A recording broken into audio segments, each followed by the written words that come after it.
teman-teman, perkenalkan nama aku Jihan Safira Wibianto. Jadi di video kali ini aku ingin menjelaskan mengenai bias budaya. Bias budaya adalah tidak ada kesepahaman terhadap suatu budaya atau saling memahami budaya lain. Hal ini terjadi karena satu dengan yang lain memahami budaya dengan menggunakan pandangannya sendiri-sendiri. Bias dapat diartikan sebagai pembelokan atau tidak ada kesamaan atau tidak adanya titik temu dalam suatu masalah. Bias budaya terjadi karena adanya ketidaksamaan dalam memahami kebenaran atau nilai-nilai budaya. Hal ini terjadi antara satu dengan yang lain, memahami budaya yang ada dengan menggunakan kerangka pandangannya sendiri-sendiri.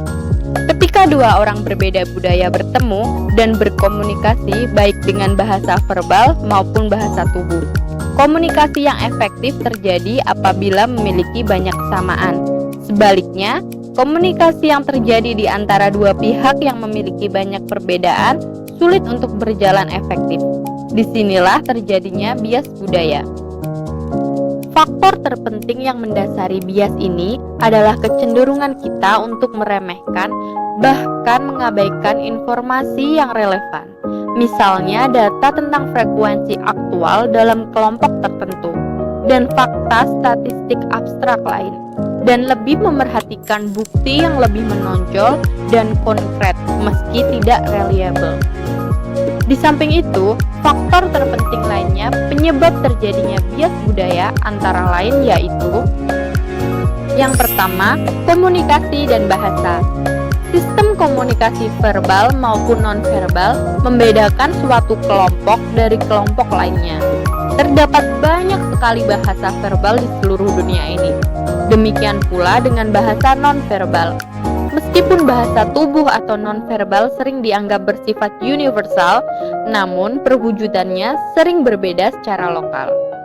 Yang kedua yaitu pakaian dan penampilan.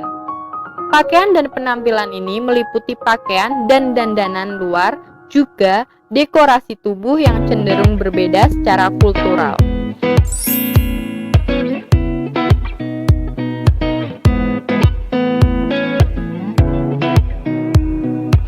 Yang ketiga yaitu makanan dan kebiasaan makan. Cara memilih atau menyiapkan dan memakan makanan yang sering berbeda antara budaya yang satu dengan budaya lainnya.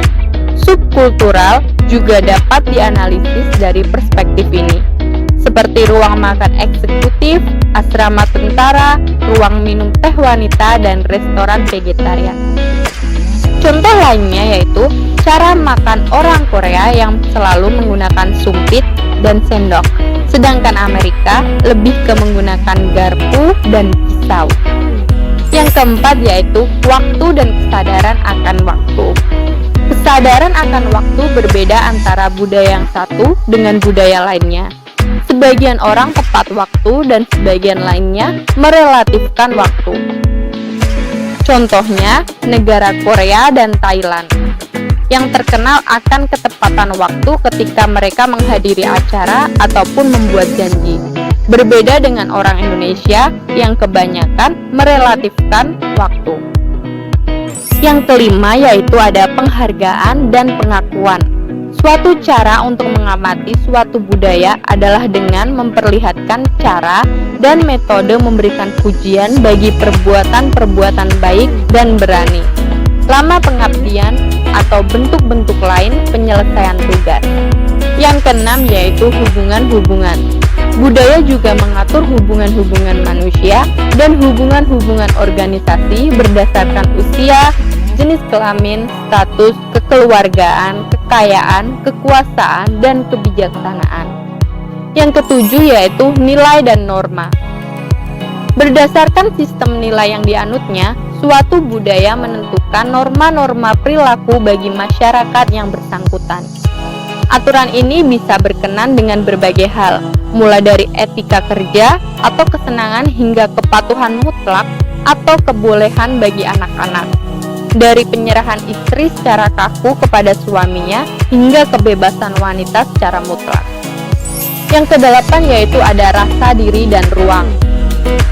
Kenyamanan yang dimiliki seseorang atas dirinya bisa diekspresikan secara berbeda oleh masing-masing budaya. Beberapa budaya sangat terstruktur dan formal, sementara budaya lainnya lebih lentur dan informal. Beberapa budaya sangat tertutup dan menentukan tempat seseorang secara persis, sementara budaya-budaya lain lebih terbuka dan berubah.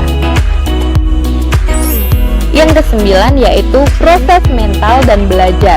Beberapa budaya menekankan aspek perkembangan otak ketimbang aspek lainnya, sehingga orang dapat mengamati perbedaan-perbedaan yang mencolok dalam cara orang-orang berpikir dan belajar.